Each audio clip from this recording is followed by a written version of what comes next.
Howdy, all. I'm asking a question here.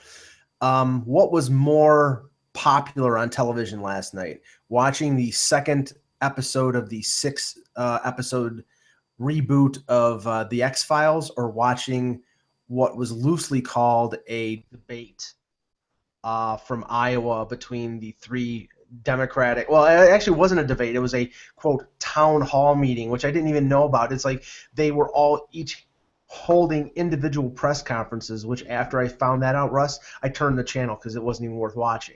Yeah, I didn't watch either, so there you go. Yeah, okay. I was covering a hockey game for one, Yes. and then while I was covering the hockey game, I was watching another hockey game for another, so clearly I'm an addict. But I do have one thing to say about the X-Files that's a little bit appalling. And I saw it yesterday, and I could care less about the show. I have no interest, zero interest. But the fact that Gillian Anderson's getting paid half of what David Duchovny gets paid. No, she's getting paid. She's being paid equal. Oh, I saw an article that says she's getting paid half. Well, I mean, I heard it was an issue that she wasn't going to do it if she was paid half, and she ended up being paid the same. Well, maybe somebody took care of it then. If that's the case, great. If that's not the case, then it just shows you why everybody always gets up in arms in Hollywood, because, you know, the women's pay grade is just like the real world. It sucks. Yeah, and honestly, I mean, I wouldn't be watching that show if it wasn't for Gillian Anderson. I watched it more for her than, you know, I was not a big X-Files fan, but I liked it. I would watch it every once in a while, like unlike some people who like watch every episode and know every character or know every joke in a Seinfeld episode before it is even uttered. I mean, I liked it, but I wasn't like a zealot for it. So I'm interested in how good it is. And the first episode on Sunday after the football game was okay. This one was a lot better. I read some reviews on it, and it's just I have no interest in seeing it now. It looks pretty bad. Well, they said it starts slow and it got better as it went along. But they said like what they went with kind of just makes the first original series completely pointless. Ooh. Okay. Well, I mean, I have to see. It's only an investment of 6 episodes, so not like I'm. This is a reboot. Well, not a reboot. It's not a reboot. A revisit. A revisit. Oh, okay. There's a much better Gillian Anderson show that's on Netflix. I'm trying to think of the name of it right now. Hold on. Well, whatever. I mean, it's outstanding. Here it is. She was in Hannibal, which I thought was nothing. The Fall. The Fall. The Fall. Okay. Yeah, it takes place in it takes place in Northern Ireland, I think. Yeah, it takes place in Belfast. It's about a serial killer. It's really good. Okay. Well, she lives in England. I gotta say something, and this generally doesn't bother me, but it just seems like a weird trend. If we took a percentage of the shows that are based on killing, what percentage would that be? It seems like it would be pretty high. On TV? Oh, God. On TV. I'd say probably 10 to 15%. Or that there's killing in an episode like every. I mean, I love The Blacklist, but there is massive murders in that every single show. Right, that's my basic point. It seems like it's probably 30 to 40% of shows that are pushing that. Whether it's organically or not, I don't know, but it just seems weird. Well, you know, any show that, you know, NCIS, you know, it's usually the focal point is a death or something. Or yeah, but I can get that's a pass because they're trying to sort of, you know, recreate some sort of case that happened. So I'll give that one a pass. But there's other ones, and I'm not saying I don't watch some, but It just seems like there's an inordinate amount these days. Well, hell, Russ, there's death in Downton Abbey. And, you know, what if they have some bad tea? How do you do that? There was more killing in freaking 24 than in the Avengers. Yeah, that's true. Car accidents, World War I. I mean, I actually watched Downton Abbey, so I know. But that's a reveal you could have left behind the curtain, I think. Yeah. You anti Star Wars, but you watched Downton Abbey. That explains so much, actually. Well, can you tweet that, Dan? Please tweet that. Yeah. See, that's why we can't do the show at 4 o'clock, because Mike has to have his high tea. Excuse me, the women are hotter in Downton Abbey than they are in Star Wars. Yeah, those accents get me every time. Yes, I have a thing for English women with pale skin. Anyway, okay. All right, let's start the show. Sorry, Dan. Yeah, I know. What did I walk into? Jesus, I should have my Wi-Fi down. Hello, Hockey World. Today is Tuesday, January 26th, 2016. I'm Dan Petru. I'm Russ Cohen from Sportsology. And I'm Michael Lagello, and this is the Hockey Buzzcast here on HockeyBuzz.com. Eklund is still buried in the snowdrift. He will hopefully be back tomorrow. A lot of things starting to percolate. A lot of situations in different NHL teams starting to be clarified as we are on the doorstep of February and less than 5 weeks away from the NHL trade deadline. I wanted to start off with some not trade news, but a signing, which is rather important because it's a young player who is in the last year of his entry-level deal, and this is always sort of a benchmark for other players coming off entry-level deals and what they can expect. Alexander Barkov, 20 years old, in his third year with the Florida Panthers, former second pick overall in 2013, signed a 6-year extension for $35.4 million yesterday. It's $5.9 million AAV, which is, that's about par with players like Nugent Hopkins and Hall and Eberle and Edmonton, who signed long extensions out of their entry-level deals. But Barkov is sort of different. I mean, he's not an offensive star. He's more of a two-way player, and his offensive totals haven't been great, but they recognize this is a center, a building block center, Russ, and they're paying him accordingly. Yeah, I mean, his dad was a coach. He's a smart guy. He wins face-offs. He's a big body. He never hurts you out there. But here's the other factor, and I think it's worth it. I do. How many guys has Jaromir Jagr got paid in the last 3-4 years? He got Voracek an extension. He got Hartnell a new deal with Philly that eventually got him traded. He got Barkov a deal. It just seems like wherever Jagr goes and those numbers go up for line mates, that all of a sudden they all are in line for new deals. So Jaromir Jagr has really single-handedly affected the salary cap and really salary structure of the NHL in the last 5 years. We got to bring Jaromir Jagr to Hockey Buzz then.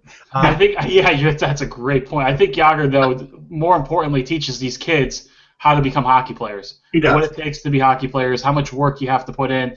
And right now, Barkov really reminds me of like a young Anze Kopitar. He looks like a dynamic two-way player, big body. His offense is starting to catch up with his defense ability. Just has to stay healthy. Had a little bad, tough break this year with the broken hand, but he's still close to only about 8.8 points a game. I think 32 points in 39 games. That's pretty good. I think you can project him eventually as a 60 to 70 point guy consistently, and I think he's going to grow into this contract. In 2 years, it's going to be a bargain. Yeah, and the funny thing is that Tallon did an excellent job here. He actually bought out 1 year of unrestricted free agency. Right. He three-year entry-level deal. He was only 5 years away from being a UFA. Could have turned out to be a UFA at 25, like Wow. Stamkos would be. But he buys the extra year, and he's making less than $6 million. So it's a good value for a good young player. You forget how young he is, and he has almost 3 years in the league. Yeah, and it's funny because Russ and I, before we went live here, we were talking about a guy like Sam Gagner who, he's 25 or 26 years old and he's been in the league since 18. Right. A lot of these guys who start out as 18-year-olds in the league, sometimes their success is sort of limited. Either they take physical abuse. They get like a guy like Jeff Skinner starts at 18, has a great rookie year, has concussion problems. I don't think his career track has been as high as a lot of people thought. But a guy like Barkov, a bigger player, he's been coming along slowly. His team was not like in a playoff situation. They allowed him to learn the game, and now with the influence of Jagr, he comes around. I mean, this is a good scenario for Florida. He's now the highest paid forward on the team, higher than now Dave Boland, if you can believe it. But there's a lot of room for that team to improve, and he's going to be the center of that improvement, I think. Yeah, Dale Tallon's no dummy. I mean, look, right. when he was out of Chicago, a lot of good that he did stayed. Every GM's got bad contracts, so you're always going to find a Boland in there. That's just the way it is. But he's done a really good job there. I mean, again, Roberto Luongo's having a fantastic year. could definitely be a Vezina candidate. If his name wasn't Roberto Luongo, he'd probably win the award. But the fact that we have this bias, it seems, for the old Roberto Luongo, it's hard to look past what we're looking at now. And he's always been good. Like, he always has been good, but we've always sort of nitpicked him. Even for the Stanley Cup, we sort of nitpicked him, but when you go back and look at the numbers, they actually were pretty good. Yeah. And so it's a weird thing with Roberto Luongo, but he really could take him the whole way. Like, this is a team where if they were to make one more great move, if they got Bufflin or they did something like that, watch out. Yeah, I think if you look at Luongo, you can argue that he might be having the best year of his career. Yeah. And he's been fantastic, and I think you have to consider him as a Vezina finalist along with the likes of Braden Holtby and Corey Crawford. There's still Jonathan Quick's having a fantastic year. There's plenty of guys to talk about. But, I mean, he has to be on that. Milbury would vote for him, but I think otherwise. Well, Milbury's an idiot. Milbury traded him because he didn't want to pay him. That's what it boils down to. Some news coming over the wire here. Wow.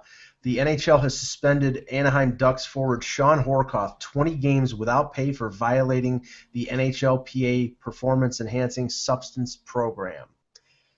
Wow. Okay. I mean, that's I'm not going to elaborate too much on that, but that's not good. I mean, he's a veteran guy who, was in Edmonton for a while, then I believe it was in Dallas for yes. Yeah, for a year or two, and hooked on with the Ducks trying to extend his career. And if this is not a false test, then he may have gone down the road of taking something that was not approved by the league. So this is not good for Horcoff. I don't know how much of a role he had with the Ducks. He was basically a bottom six guy, but it doesn't help them at all to. And I think his money still counts on the cap. If that's even. I believe that's correct. Yeah, I think you're right. Okay. Segue from what we were talking about with Florida and Dale Tallon, who used to be in Chicago and was responsible for sort of setting the foundation of the Hawks team that is winning Stanley Cups right now. His successor, Stan Bowman, also got a contract extension this morning, a 3-year contract extension that goes along with Joel Quenneville's recent contract extension. Dan, the thing is, I mean, I know a lot of people were critical of Stan Bowman, because Scotty was there, and it was like, you thought that, he was maybe there wasn't the great resume there when he took over the job, and some people thought he was almost even a little bit of a puppet when it came to his dad having some control there. But I don't think that's the case. Obviously, it's proved out to be him being an excellent general manager, and he's built that team and rebuilt that team after 3 Stanley Cup wins where they've had to clear significant salary. And for most other teams, when they did that, they took a big step back. But the Blackhawks have been able to reload and win another couple Stanley Cups based on Bowman's maneuvers. He finds great value. His scouts have been great. They find a way to get 1 or 2 young players in the lineup after each cup. This year Panarin and Van Riemsdyk looks like he's going to be a player, and they find a great way to get value like out of an Anisimov and movie. Saad wants too much money. All right, you're gone. We'll get a couple young players, and he has that core intact, and that core is so darn good with between Taves and Kane and now Seabrook and Keith, and I have to tip my cap to Corey Crawford. I've been so critical of him in the past. He is developing into it. I've been very hard on him. He is a phenomenal goalie and having a phenomenal year. So that core is so good, and they're finding the right players to piece in and fill those gaps. They moved Sharp out because he was getting older. They didn't want to pay him as well. They just do a good job of look. They're right up against the cap, but they always find a way to get some value for their money. And at the end of the year, the players that they have, their core players, are prime-time money players, and would you be surprised if you come June we see them in the Stanley Cup Finals again? Russ, yeah, wouldn't shock me. No, I was going to say Mark Stewart's done a great job there. I mean, he's one of those guys. He tells you that when they draft, they're looking for a top 9 guy every time they draft. And I know that's counterintuitive to a lot of what fans think, like, well, if I'm drafting 10th overall, why would I be looking for a top 9 guy? But again, if you're the Blackhawks and you start to get as deep as you get, as deep as they are, top 9's good, because sometimes top 6 isn't even possible to crack. They got Panarin for nothing. Every team in the league had a shot at him. How did he end up on the Blackhawks? These are things that really have helped them. I'll tell you what, Trevor Van Riemsdyk. He was in Flyers camp 2 years ago. He looked good. He didn't look great though. I could see he had some hiccups with the puck. He had some speed. There was something there, and they obviously were bringing him in there because they had a good relationship.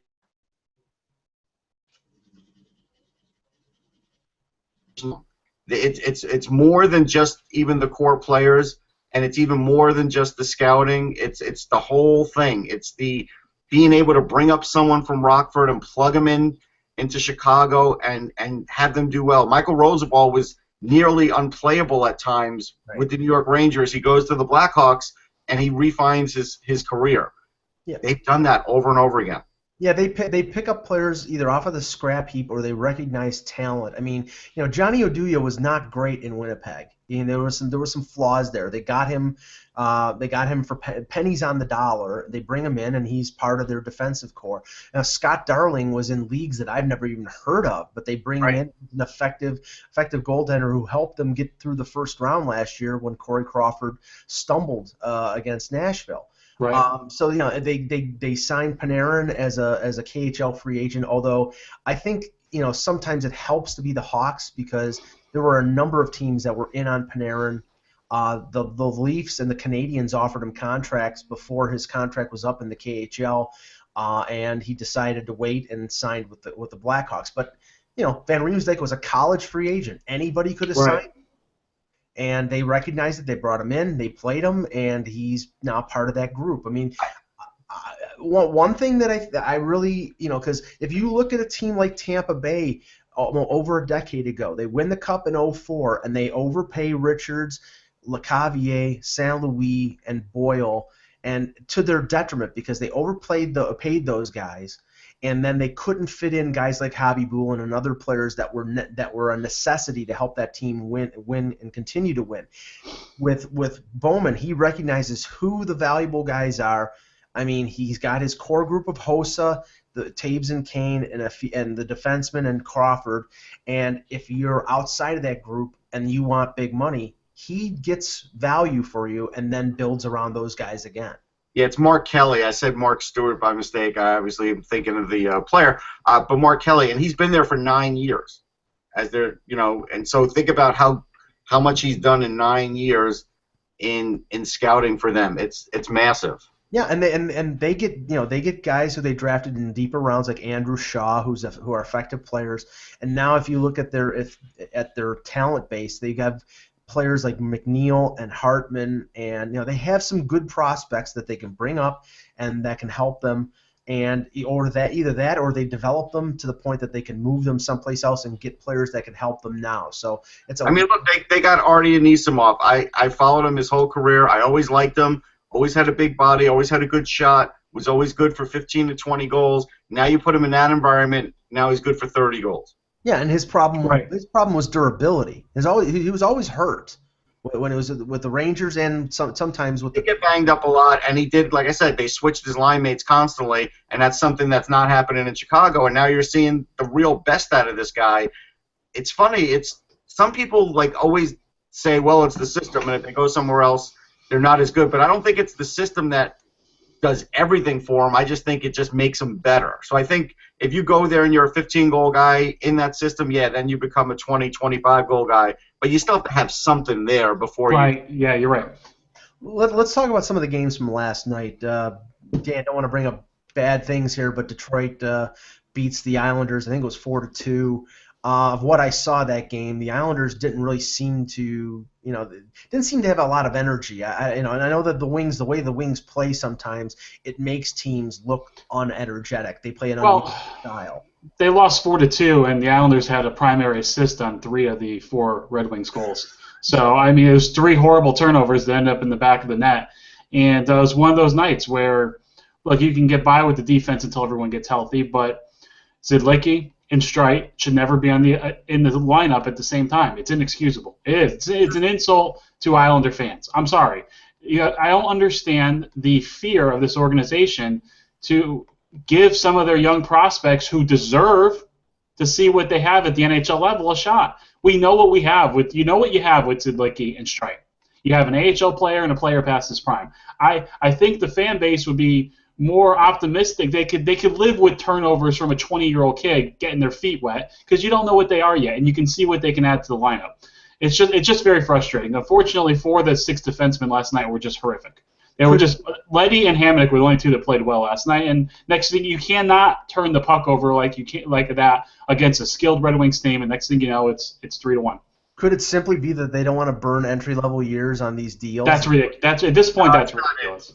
I don't think that's it. I'll tell you what. There's a fear. There's a fear to bring these players in, and I'm not quite sure why. If Dylan Larkin can be the Wings' #1 center at 19 years old, then Ryan Pulock can play bottom 6 minutes over Brian Strike. That's all I'm saying.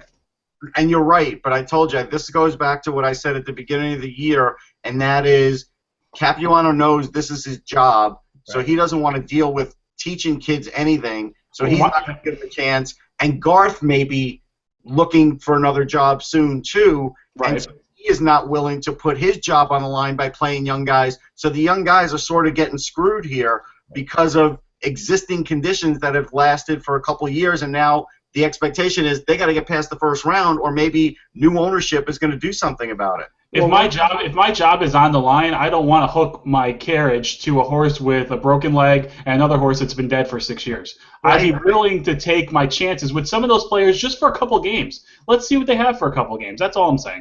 Go look across the river. Go look at what Alain Vigneault does. I mean, he for most of the year until last game wouldn't even play Keith Yandel on the top power play, and that's if I'm a Ranger fan, I'm very frustrated with that. Right, and he would put Dan Boyle on there, and Dan Boyle's shaky as hell. And Dan Boyle's got, I think, 2 goals on the year, maybe 3 goals. He doesn't have many. He had a couple good weeks there, but he's back to being himself. So somewhere between 2 and 5 goals. It's not enough to justify it, and his 5-on-5 play is certainly not enough to justify it. It's average at best. So is Yandel playing the first power play now?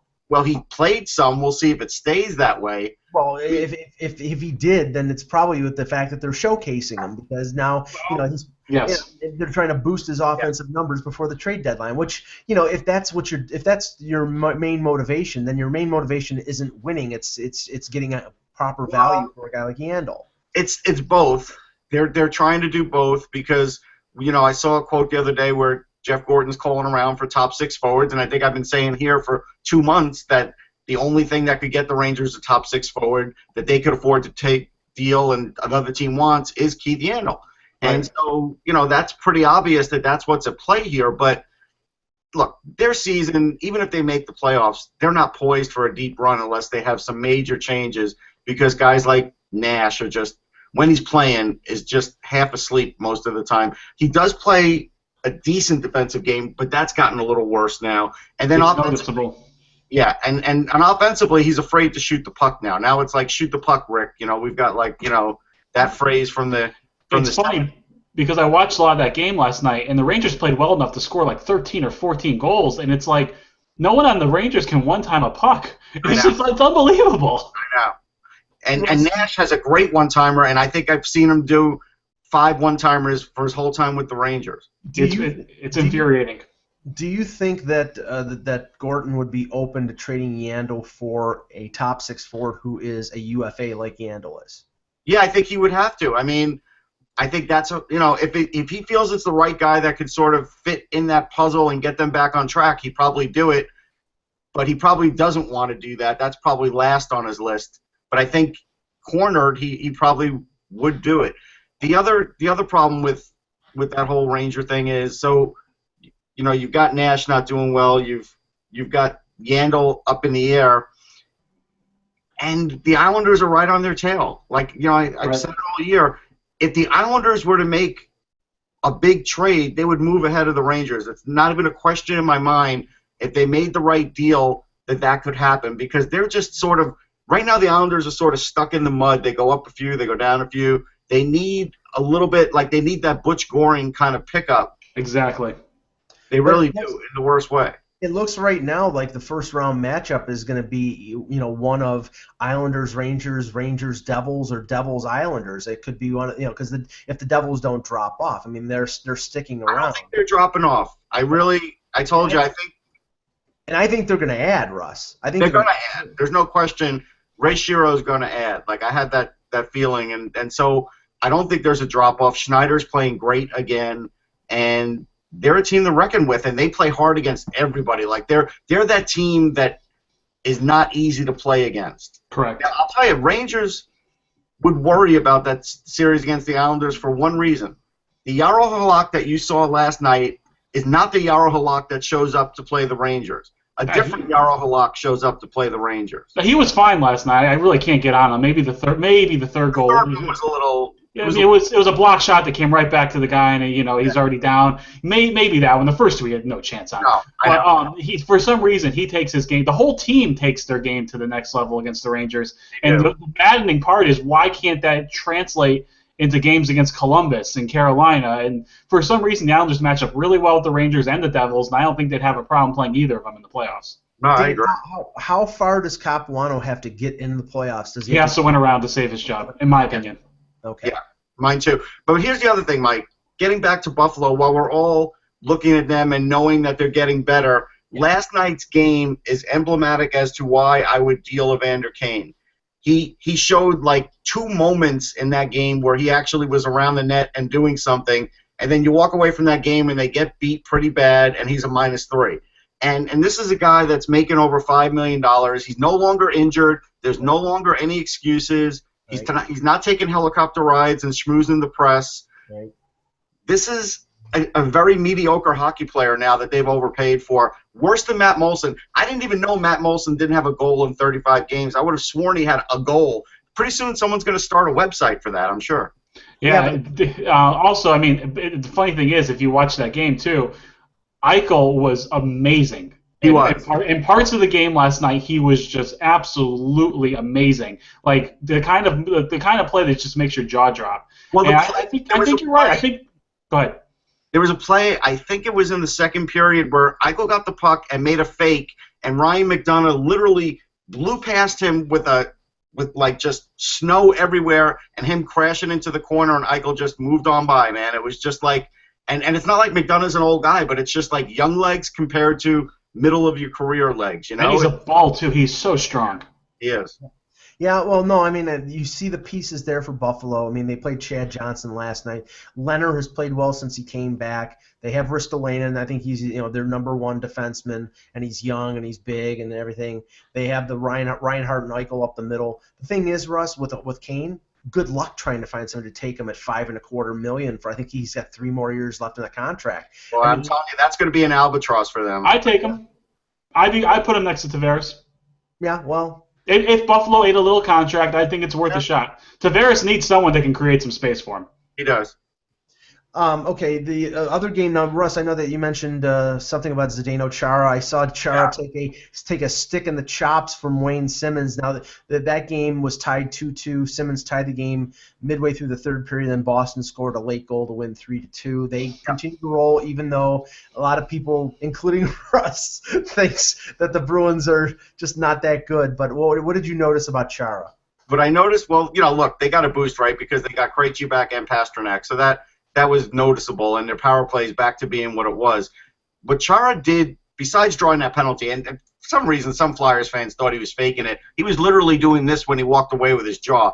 You have to go out of your way to high stick Chara. Like, it's not easy to, right? You have to jump almost. Yeah, but he frustrated Wayne Simmons. But the other thing that he did late in that game, and you don't think about it, but when he's near the net and he's got the stick waving, he is sort of like a pterodactyl, or he's sort of like, Daniel in the Karate Kid with that move, and he changes the course of shots. He didn't block it. He didn't do anything, but the Flyers were all over Rask at that point, and just by him doing that, altered the shot, like a big shot-blocking center, like a Manute Bol.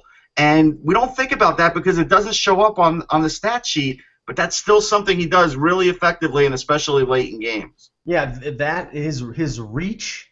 I mean, the circumference of his reach. I mean, you basically have to go 6-7 feet out around him to be able to either handle the puck or not get in his grasp. He's still. I mean, the problem with him is going to be, as he loses, and he'll lose foot speed as each year goes along. I mean, he may still be an effective player going into his 40s if he wants to play that long, but at some point, quicker, younger players are going to be able to fly around him. But if he plays, he's turning into Hal Gill, but a better version. Right. Yeah, that's fair. And Hal Gill, even immobile, was an effective penalty killer late in his career. So the other game that is worth mentioning is the Columbus Blue Jackets beating the Montreal Canadiens sizably, 5-2. We know the problems with the Blue Jackets. I don't think they're going to anything is going to change there. In fact, I think things will get worse because if they do trade some of the veteran guys like Hartnell and Jack Johnson and Tootin, who's been talked about, but Russ, I don't see how they could trade Tootin. Do they really feel like they're that strong defensively where they could trade Fedor Tootin, a guy who's really been their rock this whole time? I don't know. Maybe it's just that they want to go young, and maybe they'll eat some money there, and maybe they can get rid. I think his contract has 2 or 3 years left, so maybe they want to move on before he's immovable. Okay. But the big problem here is Montreal. I mean, they barely beat Toronto, a team that can't score. Yeah, that game, like, the sun was shining on them for that game, man, because they played a horrible game. They tried to hold on to a lead. Like, Michel Therrien's doing everything as a coach that you don't want to see your coach do, and he's coaching scared. And that team now, I'm telling you, the only thing that's going to change them, other than Carey Price coming back, is a coaching change. That is the only thing that could save them. Yeah, but Bergevin has ruled that out for the rest of the year. Stop. And no GM's ever done that and given that phony nod of approval and then fired the guy a week later. Come on. I don't know. I mean, maybe you're right. But the funny thing is, they play Columbus again. They're changing to Ben Scrivens. They're changing the lineup a little bit. But then they go on their All-Star break. If they end this part of the season with a loss, and I think they're 5-18-1. If they end with a loss, I don't think Therrien's there after the All-Star game. I don't think he can be. I mean, they made Cam Atkinson look like Mike Bossy last night. But this is what I mean. Bergevin, can you make a deal? Can you do something? Honestly, I mean, I keep harping on this point, but this team, they're not 5-18-1 bad. But the problem is that I have said for 2 years that this team is a 500 team without Carey Price.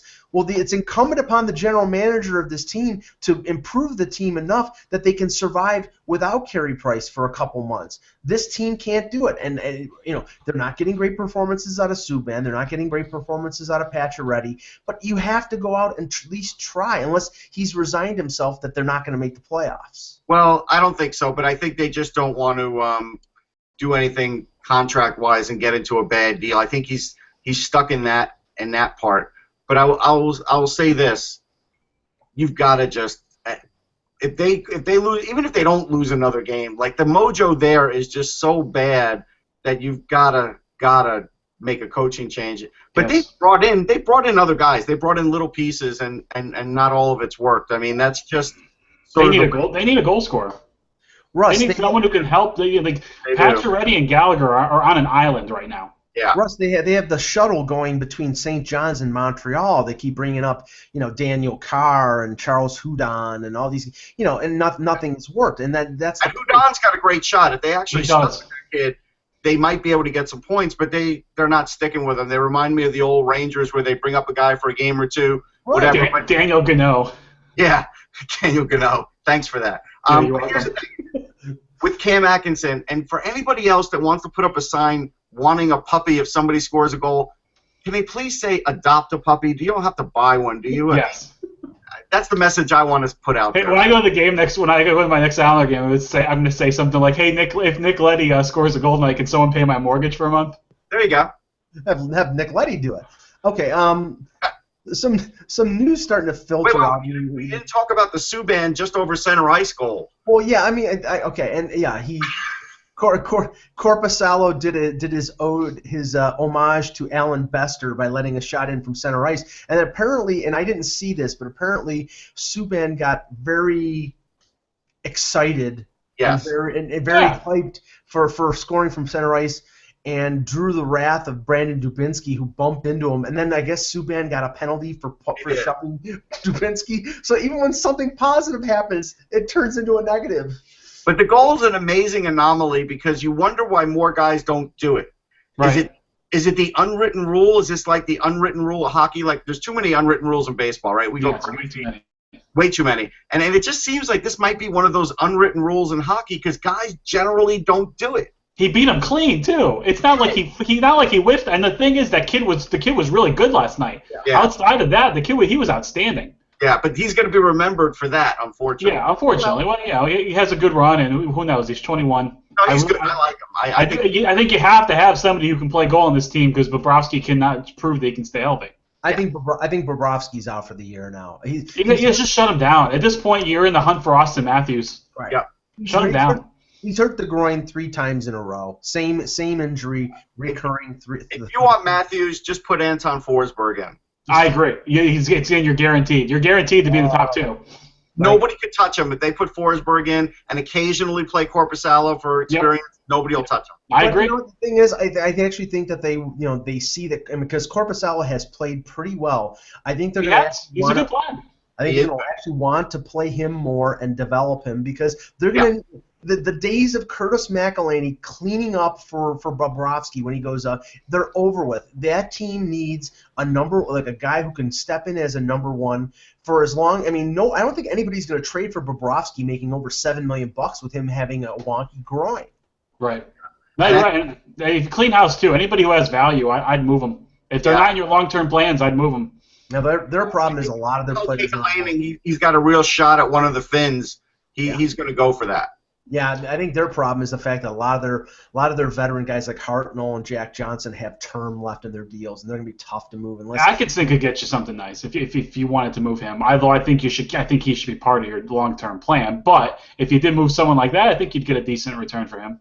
Yeah. You would. Okay, some news about some players who are in the free agent trade deadline mix. We talked a little bit, Dan and I, yesterday about the talks between Andrew Ladd and the Jets falling apart. It looks like he's going to be the one to move. Although, Russ, there's no guarantee that they're going to get Byfuglien signed. So both of them could be on the move. They both could be on the move. And again, for all we know, that's the way it's gonna shake out. Winnipeg's in a tough spot because they don't spend to the top of the cap because they don't have the biggest arena. They can't do anything about the arena. They're thankful they have a team and they make a lot of money, but they have a budget. And now they're sort of being treated like a lot of the budget teams get treated, like I've talked about in the NHL. And they're at risk now of losing both of these guys. And if they do lose both those guys, then there's no question they're going to sign Trouba long term because they've got to start keeping some of their guys, or fans are going to really start to get TO'd there. They will. Yeah, they're going to re-up Scheifele and Trouba and try to get them under as long a term as possible. Yeah. So because that'll save them money down the road, but that is not conducive to signing even one of those guys. I mean, Byfuglien's going to want $7 million. I mean, do you expect this team to at least $7 million, maybe more? Do you expect this team to be in contention in 2 or 3 years with him making that kind of money? I don't think so. So I don't know, but at some point, fans are going to start to say, when is it our year to sort of get in the playoffs and make a little run? I think those grumblings are already being seeded there too. There's frustration there. I mean, they've never won a playoff game. No.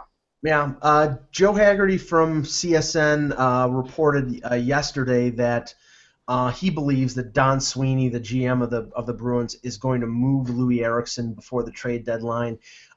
He points out that 2 of J.P. Barry's clients, who were former Bruins, Dougie Hamilton and Carl Soderberg, were both moved, and Eriksson is a J.P. Barry client, so that is sort of an indication. I don't know if that. Let's stop that. Let's stop that now, because if Austin Matthews were a J.P. Barry client and they had a chance to get him, they'd get him. Exactly. So this connecting of the dots is nonsense.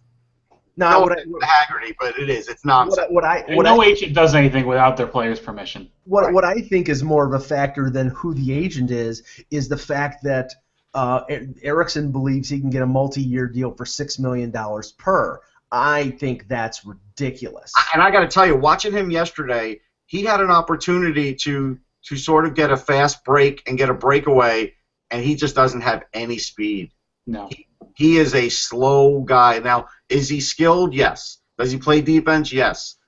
But in this league, the way it is, boy, he's got a lack of speed and that's probably what's bothering the Bruins as much as his contract. I think someone will give him 4. I think 6 is a little unrealistic.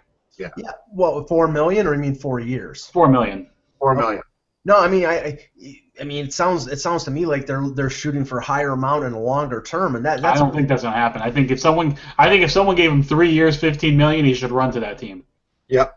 Honestly, the deal that Ericsson's looking for is the deal that I would be looking to sign Milan Lucic for, 5 or 6 years at $6 million. And apparently, Lucic wants to re-sign in LA. I don't know how the hell they're going to pull it off.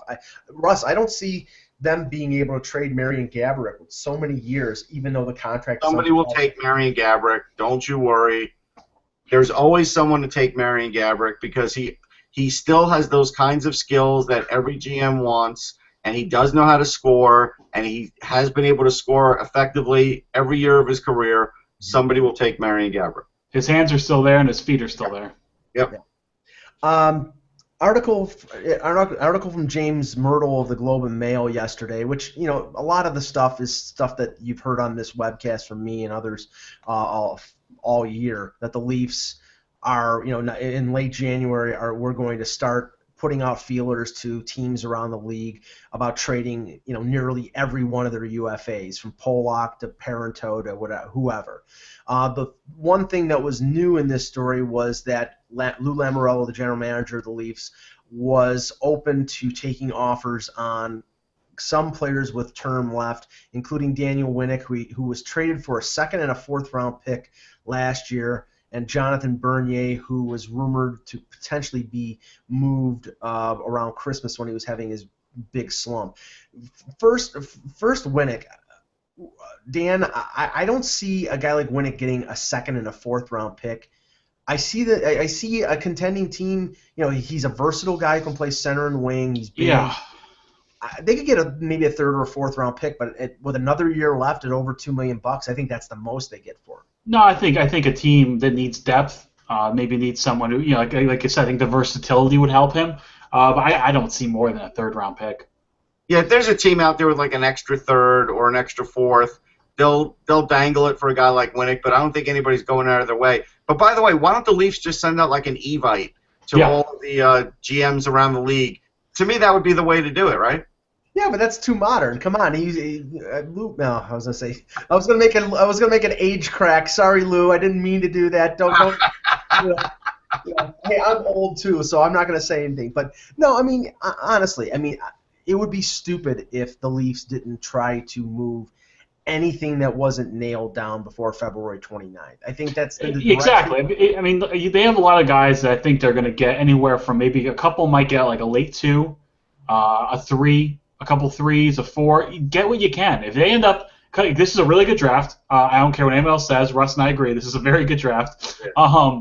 If you get a couple 2s, a couple 3s, a couple 4s, what that does is it gives you flexibility. So then you want to move into the end of the first round. You see a guy at the end of the second, you want to move in. So all of a sudden, you have those extra picks. You can move up and get some players that you want. I spoke to a former NHL executive, and he was telling me that, based on P.A. Parenteau's, resume, that he shouldn't get a 4th or 5th round pick, but. I think he can get a 3rd. I told him that based on the fact that there are not many teams out there that are going to be sellers, and the fact that he has scored and he's played well under Mike Babcock, I think they'll get a 3rd-round pick, no problem. In fact, he's not scoring tons of goals, but he's on a pace for 20. And for teams like Minnesota, yes, St. Louis, Anaheim, who are so challenged to get goal scoring, a guy who can score 20 goals, I think you give up either a 3rd or even maybe a low 2nd if you have an extra 2nd. I think a 3rd is a reasonable pick, a reasonable return for Parento, and he's proven that he can play with highly skilled players. He's versatile. I think you can put him on the 3rd line, and he'd be fine for you. And if you needed to move him up into a top 6 role, I think he can handle that too. And for a team that can't score and you need a little, you want to take a chance that's not going to kill you, a 3rd-round pick, I think he's worth the risk. And you know what, Dan? When you look at some of the players that they may be shopping and you think, okay, nobody's going to want Michael Grabner. Nobody is going to want Brad Boyes. Only a few teams might be interested in Sean Matthias. We're talking about the Leafs here who have about $7 million in cap space, can probably move that up to 10 if they put Stefan Robida on long-term injury. Right. And for a team that is looking to add a player, there are not many teams that are sellers that will be willing to take salary back in a deal. So I think that they might be able to get draft picks by taking salary from other teams in some of these deals. How many first-rounders do the Leafs have? They have their own, and they and have a conditional, right? Conditional from Pittsburgh if Pittsburgh makes the playoffs. So right now they would, as we're talking right now, they only have their own. Okay, but see, here's the thing. Even for them, if they could move down in this draft and get extra picks and get like Pierre-Luc Dubois, look him up. Everybody talks about the Finns. This guy's got the same measurables, and he has got crazy points. He's got size. He's got the weight. If they could get him around anywhere from 7 to 12, I would trade down and do it because you know what? There's not a chance they're moving down. Don't say there's not a chance. I know. I mean, some team may come calling because they want one of the Finns so bad, and they're sitting in that second or third spot. Don't say that that's impossible. No. I'm not saying. Well, okay. They will move down if They will move down if they could pick 4, 5, 6. If they could get Chychrun, if they could get Tkachuk, if they could get Nylander, because they're aware of those players. I think those. I'll tell you what, I would take Dubois over Nylander. I would. I think. Here's the thing too. Here's the thing where we're talking about flexibility. If they end up with, let's say the Penguins do make the playoffs, even though we all don't think they will, and you have that 18th, 19th pick. Then all of a sudden, with those extra 2s and those extra 3s, then you could get down to 10 or 11 and get the guy you want. Yeah. They could move. They can. I mean, a guy like I'd like to get a guy like McAvoy. They need a defense. McAvoy would be good. But here's the thing: if they end up doing something similar to what the Bruins did, then you might be able to get Tkachuk and Dubois. Pass on Barzell 3 times. Sorry, Bruins fans. Yeah, that one's gonna. I'm sure you are, Dave. That's gonna sting for a while. But I'm just saying that's something where I think the Leafs should look at it because, and again, the name that I mentioned is somebody that because he plays in the queue is not getting that same kind of notice, but he's absolutely ripping it up and has the same size factor. So we'll see. No, it would never be a complete webcast if we didn't talk about Steven Stamkos. And we talked about it yesterday. And is this segment going to be sponsored by H&R Block or something? No, actually, Mike, we somehow talked about the entire league in like 67 minutes. Yeah, I know. It was impressive, wasn't it? Yeah. But there wouldn't be more to go on here after the news that broke on the weekend from Elliot Friedman that Stamkos had been offered a contract, $8.5 million AAV for 8 years. Stamkos reacted basically with a non-reaction. He played dumb and said, he didn't know anything about it. We don't know who leaked the story, whether it was the agent, whether it was the team. We don't know if an agenda is being floated here, what's going on. But the offer got out. Now, the thing is that Joe Smith, who is a beat reporter for the Tampa Bay Times, wrote an article yesterday saying that an $8.5 million offer in Florida, which is a non-state income tax state, and the fact that Tampa Bay could offer them an 8-year contract would be the equivalent of the Leafs offering Stamkos $10.5 million for 7 years and the taxes in Ontario. What he doesn't factor in, and I think this is significant.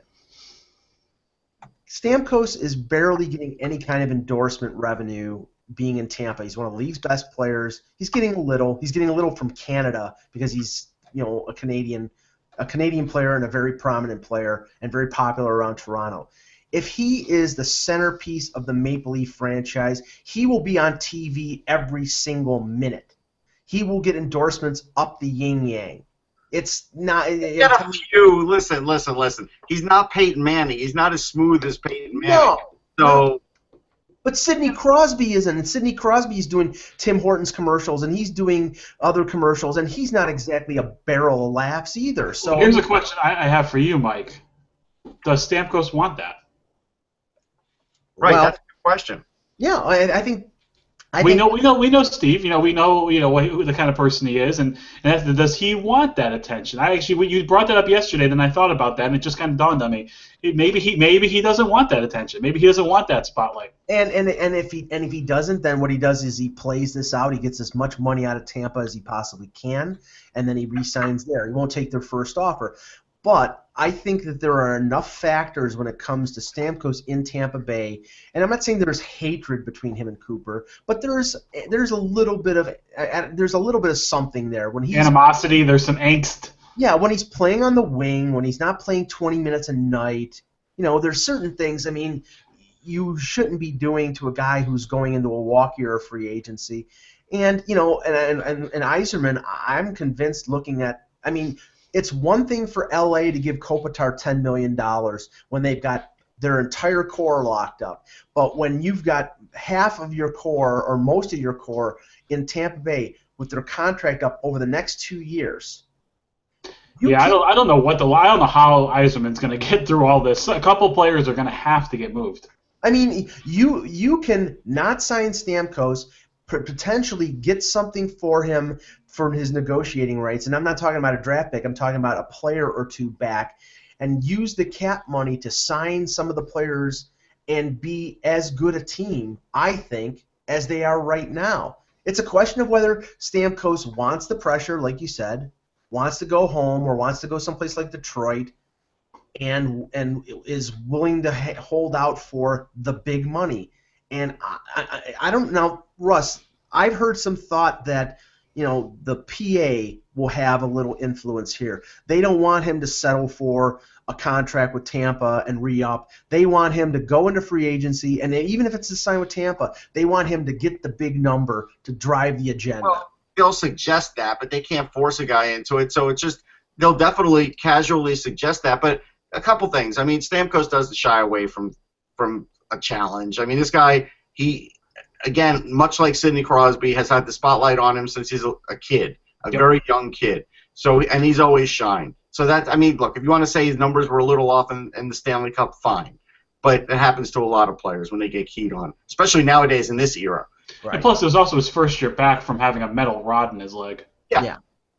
There's that too. And so, I don't think that's a worry. I don't even think the thought process of what that article represented to me was stupid, because it was just a guy talking to a tax lawyer who, no offense to the tax lawyers out there, but there's nothing more boring on earth. And Stamkos isn't in it to make that last extra buck in the game. He is not a guy who lives unusually or crazily high on the hog. He's not like that guy. Now, does he want to be, respected and sort of be the highest paid player for a short amount of time? Yes, because at some point players do want that, to have that, to hang that moniker. And I think he's after that more than what he's going to net after taxes. I think that whole premise is ridiculous. I do agree, though, a little with Mike that something's not right in that Lightning locker room in regards to their coach. I feel like Cooper loves his Norfolk Admirals, and those guys get the special. They get like special treatment. Well, look at J.A. Marchessault, who wasn't even in the NHL. He brings him in there, and he's essentially sucking up minutes that Jonathan Drouin could be playing. That's a valid point. Don't get me wrong, Marchessault has played well, but at the same time, it's like I feel like I don't know. I feel like Cooper sucked the explosiveness out of that team. Yeah, because he wants guys that he's comfortable with. I think Cooper. I think this is just about his coaching too. He's not like that kind of personality like a Tortorella. He's not that guy. But I do think as a coach, he's not. But I think because he could be a fun guy in interviews and really good guy. Charming. But he can be charming. But I think as a coach, he's very rigid. And he does want to have his guys, and he does want to do it his way. Right, and he wants his players to fit into specific roles, and that's the thing. Steven Stamkos is a superstar. He's an immense talent. You do not have him play. I mean, okay, do you think that he's not as good of two-way center than Valtteri Filppula? Okay, right. Maybe you think that. Maybe that's right. Maybe that's a right call, but. Look what it may be causing. It may be causing that superstar to say, okay, I'm not going to be able to play the position I've played since I was 12, and I know that I'm good at, and I can rise to the challenge of playing two-way when it comes to the playoffs. And now I'm not going to get the chance because he doesn't trust me or whatever, or I'm going to play 15 minutes a night or whatever. So, okay, I'll go someplace else and, I get the feeling that if Cooper were the coach of the original Lightning team that won the Stanley Cup Finals, that, like, Vinny LeCavier wouldn't have been on that team. You're probably right. Because he didn't play any defense. Vinny played zero defense. Here's the thing, too. There's a coach in the league who always says that he has a structure, he has a mold for his bottom 6 players, and his top 6 players, he gives them leeway, especially if he trusts them. That coach is Mike Babcock. Mm-hmm. Who does he coach? Yeah. The bottom 6 have a specific role, they have a specific way of playing, but if if Babcock realizes if you got some big dogs, especially a guy like Stamkos, just let him be creative. Because even at Stamkos' worst, he's still above average in his own end. Oh, yeah. He's at worst a C+ in his own end. I'd say he's probably a B- or a B. And when you're scoring 50 goals, that's fine. You know what? The one thing Cooper did for Stamkos that I think was a help, but they sort of strayed away, was when he sort of asked him to be more physical. Because I think people forget how strong this guy is. He's a bull. He's an absolute bull. And when he hits people, they move. They do. Well, let me just ask one question from Fantasyland here, Russ, because Leafs Nation is interested. The NHL Draft Lottery is, last year was April the 18th. I would assume it's going to be around the same date this year. Right. So the league will know where they're drafting way before July 1st, obviously. Right. If the Leafs somehow luck out and win the lottery and are able to select Austin Matthews, do you think that affects their interest to sign Steven Stamkos? No, not at all. No. I actually think it improves it. I don't think it improves it. I don't think it affects it. I think it's the same. I mean, from the point of Stamkos, I think, okay, go ahead, Dan. I just did the draft simulator for this year, and look who just won. There you go. Oh, there you go. Okay, we can't end the show any better than that. Well, I'm going to do a hockey card thing because this guy. Yes. I hear that this guy is available on the trading block, and the only hint I'll give you is on October 8th, 2013, he had a very big game. Can you see his face? Barely. Is that Fabian Brunstrom? It is not Fabian Brunstrom. He plays out west. Is that Melker Karlsson? No, that's Thomas Hertl. Yes. And this card is a constant reminder that he had a 4-goal game, by the way. Yeah, because it says the inscription on it. Yep. And Marty Baron's groin is still recovering from that 4-goal game. Especially the one between the legs. But apparently he's available. He'd be interesting. He had a major serious injury, which takes some time to come back from. And I think he has a lot of talent. How old is he? 21, 22? No, he's older than that. 23? Russ, and this makes you question, why is he available? That's a great question. Is his contract coming up? Do they think he's not fully recovered from the injury, or the injury took away some of his speed? I mean, I'm looking up his numbers right now. I think he's still on his entry level. He's probably still on his entry level. Yeah, there you go. He's on the last year of his. He's on the last year of his entry level, making $925,000. He's an RFA. They're probably thinking they're gonna have to pay probably three and a half. Well, they got other contracts choking the life out of that team. They do, and maybe they want to expand the roles of like a Melker Karlsson. Right. Guys who are still on their entry-level deals. A statement has been released. We'll end the show on this. A statement has been released from Sean Horkoff regarding this 20-game suspension. While recovering from an injury I suffered this past fall, I tried a treatment that I believed would help speed up the healing process. Although I was unaware that this treatment was not permitted under NHL rules, that is no excuse whatsoever. I should have done my research, and I should have checked with the NHLPA Performance-Enhancing Substances Programs doctors. Here's where I feel Sincerely, Andy Pettit. Yeah. Here's the thing. With a lot of these players, and Major League Baseball does the same thing that the NHL does, these guys have a number they can call. Yeah. These guys have somebody they could talk to, somebody they could email. There's a list for this. There's no excuses. Here's what I translate that into English. Guys, I was hanging on to a roster spot. I got hurt. I did what I thought I had to do to get on an NHL roster, and I got caught. That's what that sounds like. Because, Dan, you know what? He's still going to get 60 games of an NHL contract. Yep. He rolled the dice and thought maybe he could get through it, and at least he got a 1-year deal. I think it was a 1-year deal with Anaheim. Now he loses 20 games. I mean, yep. Now, for lack of a better term, does this sink the Ducks? It could. No, because I mean, I still think they need to make a splash at the deadline. See what they have cap room, and the thing is, Russ, they do have an opportunity here because Dupre's coming back. Fowler's coming back. No, Dupre is back, I believe. I think he's already back. Okay, and does Theodore stay up? Maybe not, but they have options. In my world, he would. And he looks fantastic. I don't know. He is fantastic. They have a glut of young defensemen, and they have 2 of them. Oh, what a horrible problem to have. I know. You could easily, if you dangle either one of those RFAs, you're going to get a really good return. Yeah, a really good return. So, but they need scoring. So I would do whatever I could there to get scoring if I was trying to hold on to my job. But the funny thing is they're still out of the playoff picture. They are. Yep, and we'll talk tomorrow about the teams that I think we've referred to at least 3 teams: Pittsburgh, Anaheim, and Nashville as being all-in teams. And if tomorrow maybe we can discuss what all-in means, because I think it means that there's desperation in those 3 teams, that people are trying to save their jobs, and that might be situations where they're ripe for getting robbed. All-in means that you push all of the chips like this to the center of the table.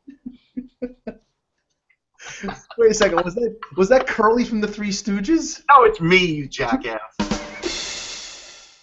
Sorry. I got that a toy fair that let you make your own poker chips. So that was. Okay. Well, on that high note, we'll end the show here. Thank you, Dan Petru. Thank you, Russ Cohen. I'm Michael Agello, and we'll be back tomorrow. Remember, without the buzz, it's just hockey.